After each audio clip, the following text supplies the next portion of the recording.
You're listening to the Fayetteville 411 podcast, produced by the City of Fayetteville, where you will get information about city government and the programs and services we provide. You'll get topics of interest and an inside look into the various departments that help keep our city moving. I'm John Salling. And I'm Sherry Kropp. February 18th through 24th has been designated as National Engineers Week as a way to highlight the positive impacts that engineers make in not only our community, our city, our state, all across the country. Here at the City of Fayetteville, we have several engineers that are in various fields, and we've invited a few of them on the podcast to talk about what they do. We have with us Brian McGill, Rob Stone, Ashley Yoon, and Jim Talion. And thank you so much for joining us. With Engineers Week coming up, we want to highlight you all and talk about some of the types of work that engineers do and the different focuses. Let's start with Ashley. You're with the Public Services Department. Mm-hmm. And what is your focus as an engineer? Yeah, I am working on a various of the exciting project now. So the city maintain 21 bridges. So that we are repairing that, and I do the drainage improvements and easements and support the watershed studies, encroachment permits, and development plan reviews. So, for example, that being a military town, that a lot of military is moving in and out.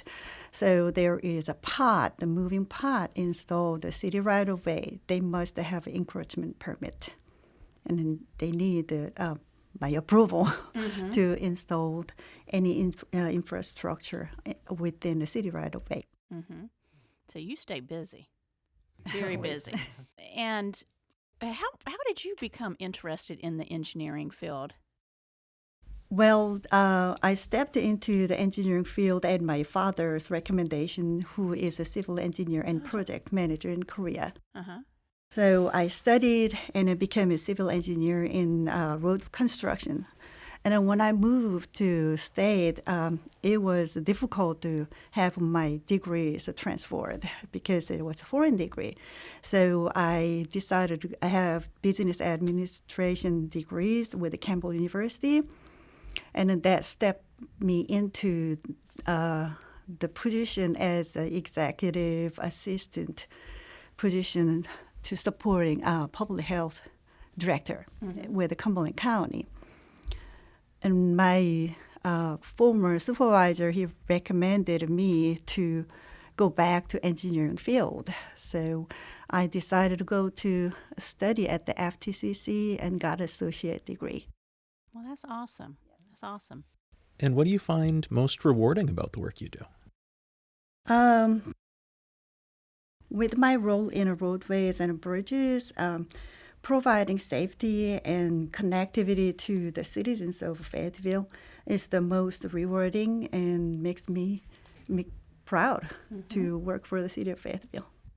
Now, when we think about engineering, we think, well, it's really kind of a male-dominated field, not so much anymore. I know with the city, we've got a couple of female engineers. As a female engineer, what would you just say to someone, a young girl or another female that might be interested in the engineering field? So the interesting story that when I was in the engineering course in Korea, that was back in the old days, it was male-dominated. So we have total about 270 students, and only 8 females studied. But nowadays, the new generation, there's a lot of females that they are interested in the engineering field. So I would like to say, focus on the STEM, which is science, technology, engineering, math subject during the high school and undergraduate students to build the solid academic background and explore the different specialties to find out what they are interested in, what field they are interested in, and then seek guidance and mentorship from experienced professional in the engineering field. And then they will step into the good engineering career. And just to kind of build on that, Sherry and Ashley, I'm, as kind of a younger professional, I am seeing a lot of more women enter into the engineering field. As a kind of a young engineer myself, I worked in the private sector prior to coming to the city, and whenever I graduated from the UNC Charlotte, it was fairly male dominated. But my first private engineering firm that I worked with, I want to say that the local office that I worked with, it was something like 52 or 54% female. And it was 50 people in the office. Wow. Now, it was, architects and engineers and planners, but whenever you have a broad mix of that, it was fairly evenly spread. And one of the things, not only from there that I learned was that STEM as a whole is kind of having a broader push along the country, but across the world to have more women involved in the education, not only on the college level, but also on the K through 12 level. Mm-hmm. But also one of the organizations that I know of that has been kind of promoting women in engineering is the Society of Women Engineers, or SWE, which has been gaining traction. It's something that I believe that is doing wonderful and great things. So it's definitely a beneficial thing to support. Mm-hmm. And Brian, since you're talking, we'll go to you. You are the city's traffic engineer. Is that correct? Yes. Okay. I'm the reason to blame for everything. we can blame you. What's your phone number so I can give it out so everybody can call? 911. No, you don't want to do that. So tell us a little bit about what you do as a traffic engineer. Essentially, I'm the reason that you stop at all the red lights. That is the short of it. The long of it is there are approximately 240 traffic lights in the city of Fayetteville, and I help maintain the traffic light timings or the patterns so that you guys can safely get to and from home or to and from your place of work, wherever you guys are trying to travel. Along with all of that, I work with the team to keep those upright whenever storms or events happen, like a drunk driver comes and hits a pole or something like that. Or if downtown gets shut down for whatever reason, like a hurricane comes through.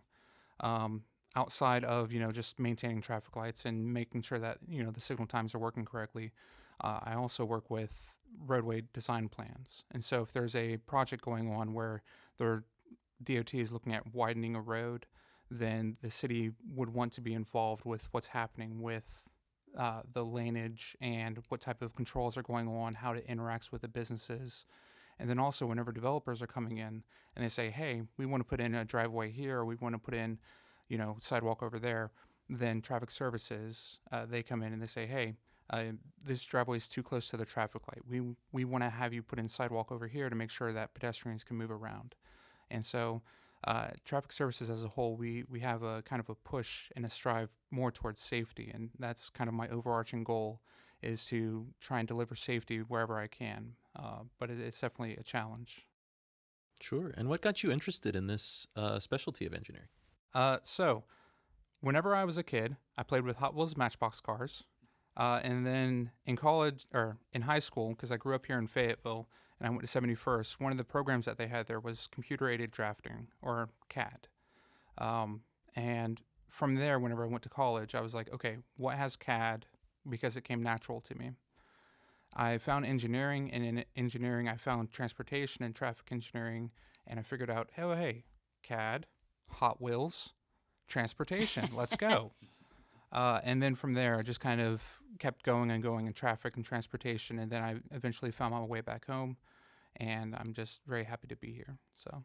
And we're glad to have you here, too, because so many times, kids that grow up here, they'll go to college, they'll graduate, and then they go somewhere else and use all those skills somewhere else. And we like to see them back here in Fayetteville being used. And so what keeps you going with your job? What do you enjoy about it? The air conditioning is nice. I've done the physical labor, but it's the mental challenge, and just knowing that part of it is being able to solve today's problems, but also knowing that some of the changes that I'm able to implement into the field, I can actually see and feel with my hands, and also know that the impacts that I'm delivering is something that is impacting my family and my friends, and things that is delivering change. A lot of things that are in the engineering field They deal with things that you might not necessarily grasp or have a way to kind of put your hands on. But whenever it comes to transportation, it's something that everybody can kind of grasp. Everybody knows about driving. Everybody knows about cars. Everybody knows, car crashes. And whenever it comes to traffic and safety, it's something that kind of there's always a goal to keep going and striving for, and it keeps me motivated. Mm-hmm. Mm-hmm. And the types of things that you work on are things that we can all visually see with our eyes. And but Jim, I'm going to go to you because you're in stormwater and you work a lot with the drainage and like things that happen under the ground that people might not be able to see. So talk about your position. Well, yes, drainage and sidewalks are my two primary focuses. But I've mostly been in water, my career, water in a wide variety of ways, from the Mississippi River down to water flowing through a gutter in an intersection. So that variety of magnitude of water has been manifested itself the whole time. Right now, of course, I'm focused on stormwater pipes and new systems to alleviate flooding, which the city has made a pretty significant commitment to alleviating flooding. And so we have probably a dozen or so projects in various stages of design, construction, planning, talking about, et cetera. So yeah, it's interesting. And you asked other people what got them involved. So I'll tell you that because when I was between my freshman and sophomore years in college, there was a huge flood in my hometown, and I was just overwhelmed by where did all this water come from? How can it possibly be this creek that normally flows 2 feet deep is now 20 feet deep? What happened there? And that really triggered a big interest in me into water and how it gets into our environment through the rain, and then what we do with it once we sort of try to take control over it, which we do with varying degrees of success. Mm-hmm. And how long have you been in the engineering field? 45 years. 45 years. Yeah. Well, congratulations. Yeah. Uh-huh. And you're fairly new here with the City of Fayetteville. Yes, 6 months here. Mm-hmm.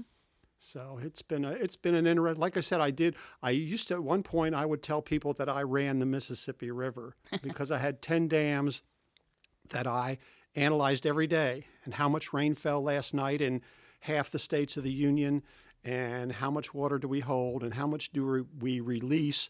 I don't do that here in Fayetteville. We have a lot of dams in Fayetteville, but they're much smaller, and most of them have no manipulation. We can't really control how much flows in and out of them. But the larger dams I dealt with back then, we had huge gates that allowed us to change how much water we held and how much we let go. Where were you working before that? You were kind of running the Mississippi there. I was working in St. Louis, Missouri.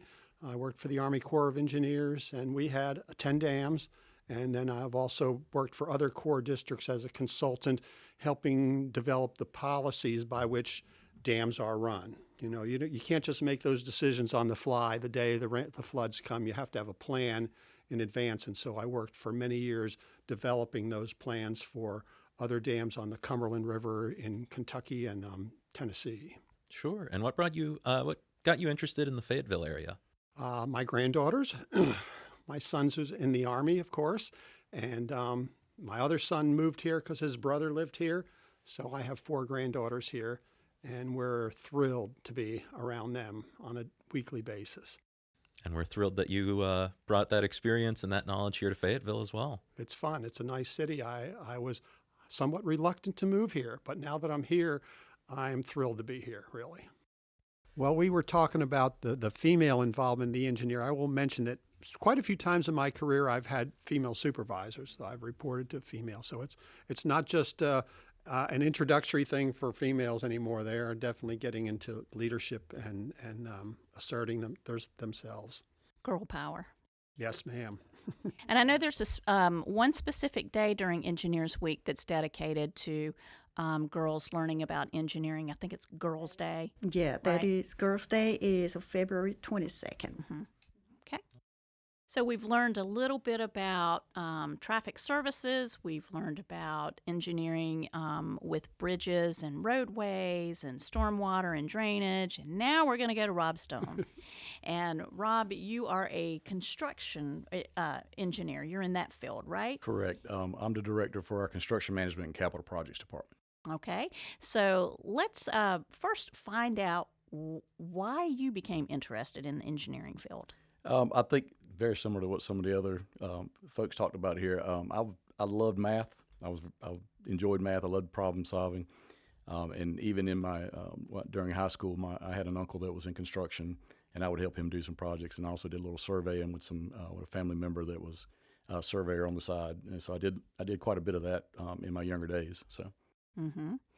And talk about some of the projects that you work on as a construction engineer. Sure. Right now we have several projects going on. Of course, we've had the Parks and Rec bond that passed a few years ago, and we have several projects underway. We just finished the Bill Chris Senior Center last year. We have the new Senior Center East, which is over here off Murchison Road, very close to downtown. Mm-hmm, mm-hmm. We should be finishing that up this month or very close to it. It's very a lot of people are excited about that. Absolutely.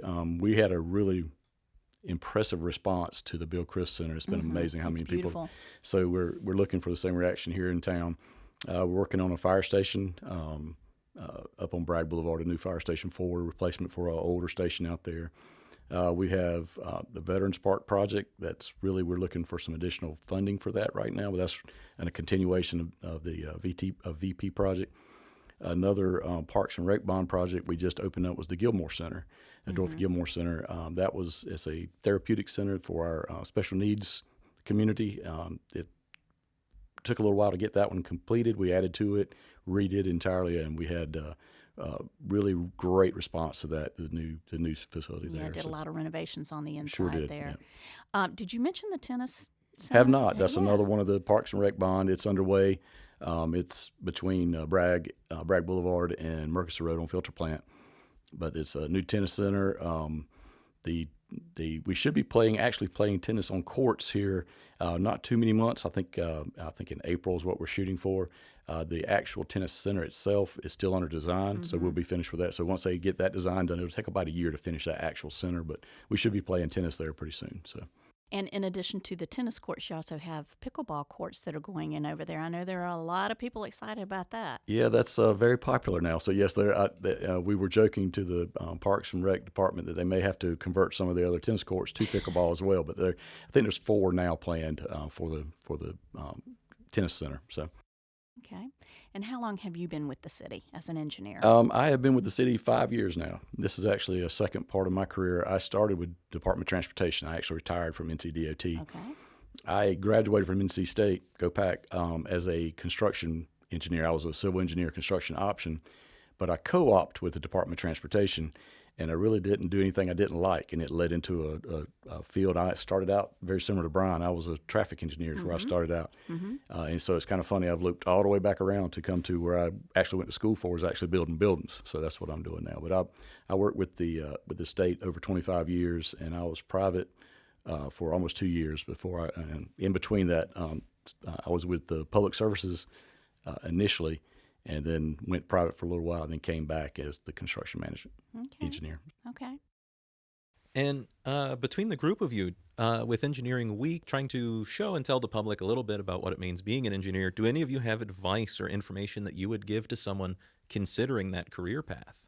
Absolutely. I mean, part of what we already mentioned, the STEM, focus on the science, technology, engineering, and math.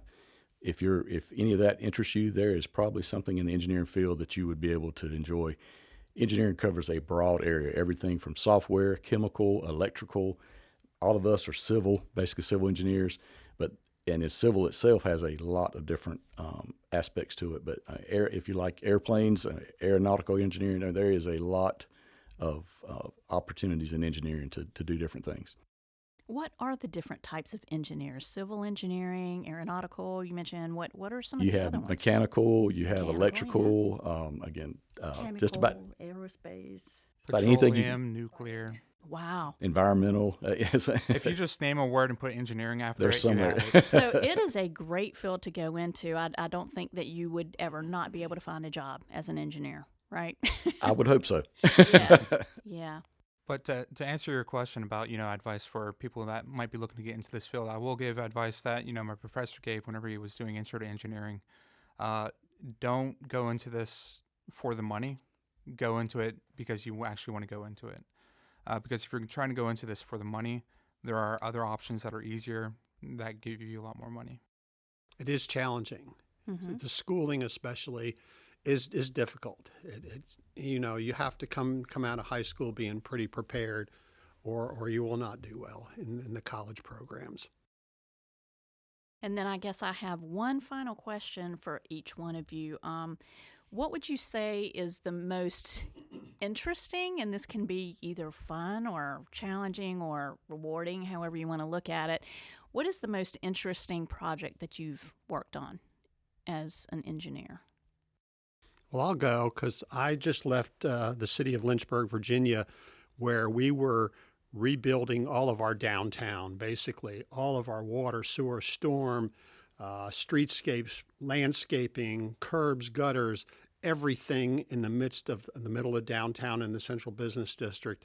And not only was it a real engineering challenge to get everything under the ground, but we had to keep 80-some businesses functioning at the same time, literally in the middle of a construction site. And so it was not only the engineering, but it was also the social aspects and the communication and all that to keep everything going at the same time, in addition to doing the work that needed to be done. It was really, really challenging and a lot of fun and very rewarding when we got done. Mm-hmm. I've got a couple. It's hard to pick for just one. With NCDOT, we designed and built a couple of bypasses, where one of them was the Sanford bypass, where you took NC 87 and went around Sanford. That was a very challenging project. We had some challenges with the contractor there, and it was behind schedule, and we had some challenges with the soils out there, so it took a lot to get through that. And then also, I wasn't involved in actual construction because I had left NCDOT then, but in the design of the Asheboro bypass around the zoo and all that. It's just amazing area out there, and being able to work all that and see that actually happen and how much it improves the area. One of the more challenging since I've been with the city was when Matthew came through, Hurricane Matthew came through, and everyone remembers that. Mm-hmm. The city lost a large portion of its infrastructure in that time. We had substantial flooding, and if anyone was here, they remember just about everything was underwater. Mm-hmm. And just coming back from that, being able to just see that happen and try to improve that. And public services, actually, especially now, they're working on trying to make sure that doesn't happen again, try to improve that as it goes. But that was as one of the most frightening things I've been through, as well as then one of the most rewarding as well, is see those improvements and hoping you can prevent it from happening again. Well, we certainly thank all of you for everything that you do. You make a great impact in the city, and we appreciate everything that you do. And we especially appreciate you coming on the show today to talk about everything that you do and maybe encourage someone that might be interested in the engineering field to move towards that. And for Engineers Week, I know that we're going to highlight all of the engineers within the city in various ways, and one way is through the podcast. So we want to make sure that the listeners know that we'll be having photos and a little bit of information on all of our engineers on our webpage. You can just go to FayettevilleNC.gov and /Engineers Week, and the podcast will be housed there. For me as well, thank you guys very much for coming out and chatting with us some about your specialties, about this career field. That wraps it up for this episode of the Fayetteville 411. The Fayetteville 411 is one of several podcasts that the city produces for our podcast channel, Radio Fayetteville, as we provide timely and informative updates on a variety of topics related to the city of Fayetteville. Be sure to subscribe to Radio Fayetteville on Apple iTunes, the iTunes Podcast app, Spotify, TuneIn, and more. You can also listen to every podcast that Radio Fayetteville has to offer by downloading the Fay TV streaming app, available on Roku, Apple TV, Android TV, and Amazon Fire TV. And you can view all of our video content by visiting faytv.net. And to get information about city services, go to our webpage at FayettevilleNC.gov. Thanks for joining us.